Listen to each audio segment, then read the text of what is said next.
Ready? Welcome to our project. This is our game X's and O's. Desi 1003 is the name of the course. The project is by myself, Robert Kiernan, Liam Dillon, and Jack McGowan. Pass you on to Liam now. This is our idea. As you can see here on the OLED display, you can see a 3x3 squares as a grid, and you can also see three symbols: an X, an O, and an exclamation mark. The X is the symbol we will use as we play the game, and the O is the symbol the computer uses, and the exclamation mark shows where you're about to place your next X. Our aim is to create a successful game of X's and O's, which can be played on the Arduino Grove beginner kit, which can be seen here. While doing this, we also want to use as much hardware as we can to enhance our game, such as buttons, buzzers, and LEDs.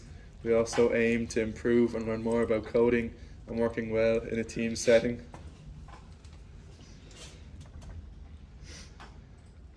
Nice features on your slides. Just to talk slightly more about our idea, it is obviously a game, as I was saying, that's played on a grid that's 3 squares by 3 squares. As you play the game, the first player to get 3 of their marks in a row is the winner. As you can see here by the pictures, this can happen straight down, diagonally, across, and obviously up as well. When all 9 squares are full, the game is over. If no player has completed 3 marks in a row, the game will end a draw. This can be seen here on the OLED display. It will show winner, or I'll say CPU wins or draw.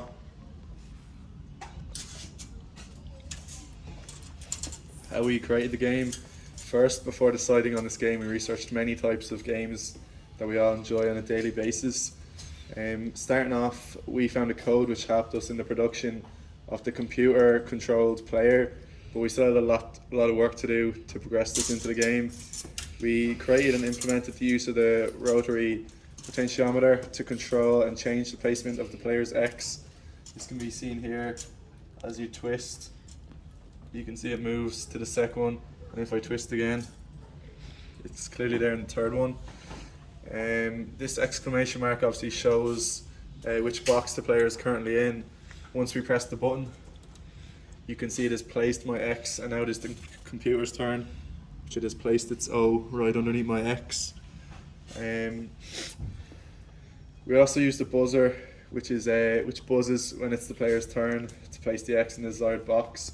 But we had some slight difficulty in implementing this, and for some reason does not work all the time.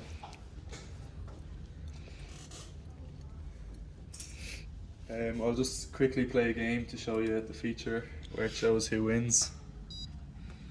Obviously you can see there again, I can twist it and I can move it to the center.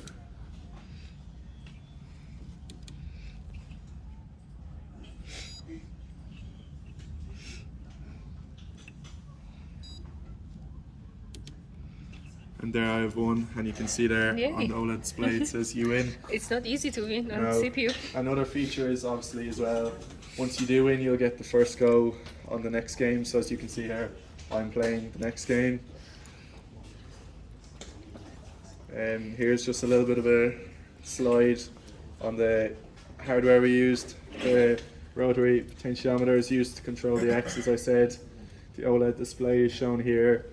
The buzzer, which we use to enhance the game experience but isn't working during this presentation. The button we use to place the X, and the exclamation mark shows where you're about to place the X. That is all from me, and I'll pass you on to Robert. Yeah, go ahead. This is some of the code. So we first coded the game through Arduino. To start off, we needed a couple of libraries so the game would function. We then had to code player 1, which is the CPU, which is the X, and yourself, which is the O. So this is the code here for who's playing, which identifies who's playing. So 0 is equal to Arduino or the player, and 1 is equal to the person.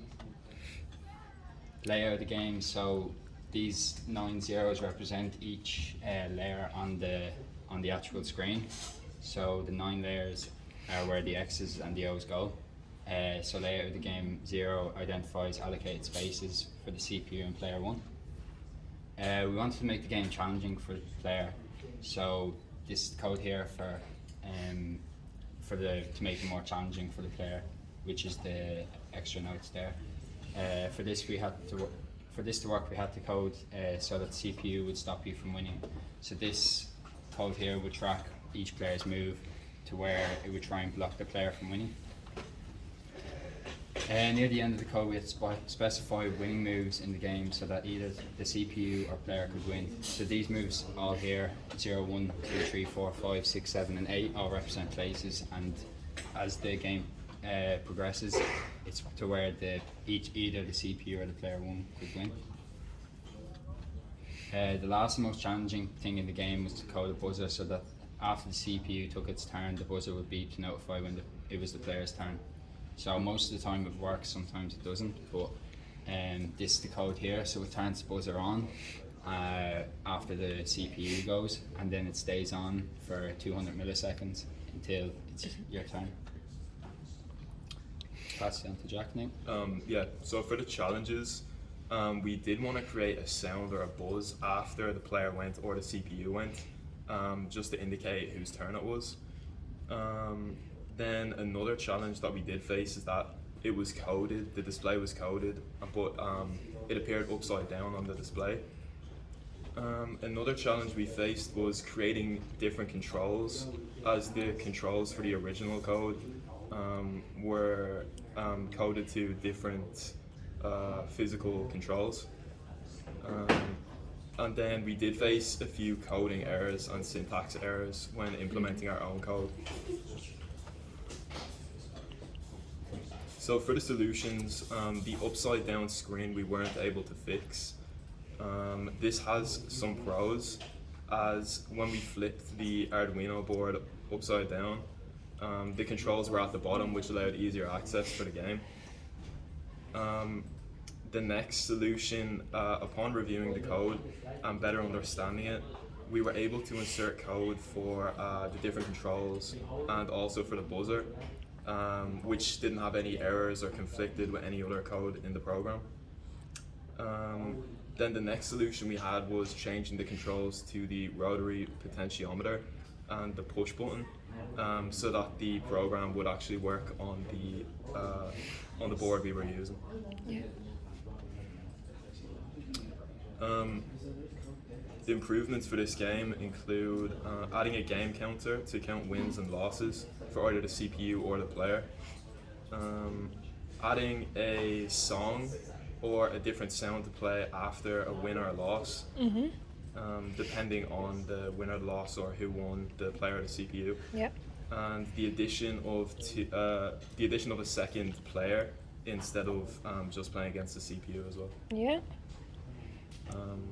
Yep, and That's that's everything for improvements as well. Thank you guys. Well done. Here are just a couple of Sources our that you have sources used. which we used throughout the project. Yeah. And thanks for listening. Yeah. Any questions?